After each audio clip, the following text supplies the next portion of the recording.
La fille demandait au pasteur de son église de venir prier pour son père.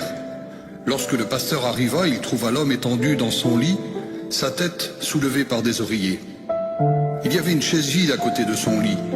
Le pasteur, qui pensait que le vieil homme était au courant de sa visite, lui dit « J'imagine que vous m'attendiez ». « Mais non », lui répondit le vieillard. Le pasteur lui répondit « J'ai vu une chaise vide, alors j'en ai déduit que vous saviez que j'allais venir. »« Ah oui, la chaise vide, dit l'homme. Pouvez-vous fermer la porte, s'il vous plaît ?» Un peu gêné, le pasteur ferma la porte. « Je n'avais jamais dit cela à personne, même pas à ma fille, avoua le vieil homme. Mais durant toute ma vie, je n'ai jamais su comment prier. À l'église, j'avais l'habitude d'écouter le pasteur parler de la prière, mais cela me passait au-dessus de la tête. Et j'ai abandonné toute tentative de prière. Jusqu'au jour où mon ami m'a dit, il y a 4 ans, « Jean, la prière, c'est simple. C'est une question d'avoir une conversation avec le Seigneur. Voici ce que je te conseille. Assieds-toi sur une chaise et place la chaise vide en face de toi. Et dans ta foi, vois Jésus assis sur cette chaise vide.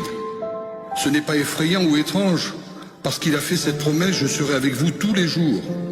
Puis parle avec lui de la même manière dont tu le fais avec moi maintenant. » Alors j'ai essayé, et j'ai tellement aimé cela que maintenant je lui parle quelques heures par jour.